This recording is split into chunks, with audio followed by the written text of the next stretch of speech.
Zabbuli eya 31. Ayi Mukama weesiga ggwe nneme okuswazibwanga emirembe gyonna, ondokole mu butuukirivu bwo. Ontegeera okutuukwo, yanguwa okundokola. Obeerenga gye ndi olwazi olw'amaanyi. Ennyumba enkomera okumponya, kubanga ggwe oli lwazi lwange era ekigo kyange.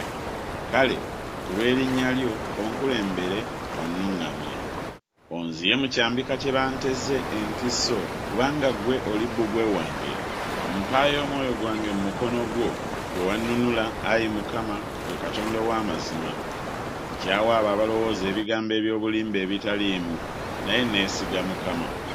Naasanyukanga, naajaguzanga olw'okusaasira kwo, kubanga walaba ebibonoobono byange, wamanya emmeeme yange mu kulaba ennaku.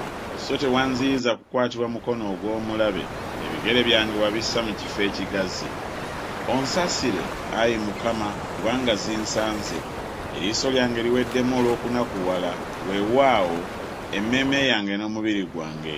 Kubanga obulamu bwange buyita n'okutegana, n'emyaka gyange giyita n'okusinda. Amaanyi gange gampweddemu olw'okwonoona kwange, n'amagumba gange gakozze. Olw'abalabe bange bonna nfuuse ekivume, weewaawo eri abalirwana bange ennyo, era nfuuse entiisa eri mikwano gyange. Abandaba mu kkubo ne banziruka. Neerabiddwa ng'omufu atalowoozebwa, nfaanana ng'ekibi ekyatisse, kubanga nawulira okuwaayiriza kw'abangi, ensisi yanneetooloola. Bwe baali bateesa ebigambo awamu ku nze, ne basala amagezi okunziyako obulamu bwange. Naye nakwesiga ggwe, Ayi Mukama, nayogera nti, ggwe Katonda wange, entuuko zange ziri mu mukono gwo. Ondokole mu mukono gw'abalabe bange n'abo abanjigganya.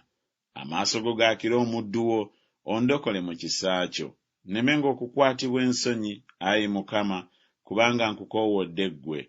Ababi bakwatibwenga ensonyi, basirikenga mu magombe. Emimwa egy'obulimba gisiruwalenga, egyogera ku batuukirivu n'ekyejo, n'amalala n'okunyooma.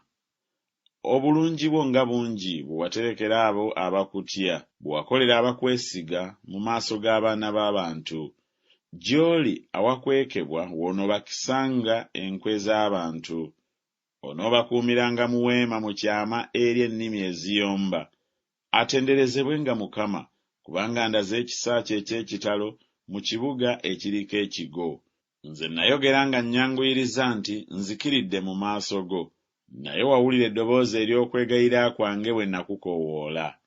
Kale mumwagalenga Mukama, mwenna abatukuvu be. Mukama awonya abeesigwa, era asasulira ddala mu bungi akola eby'amalala. Muddengamu amaanyi, mugumenga omwoyo gwammwe, mwenna abasuubira mu Mukama.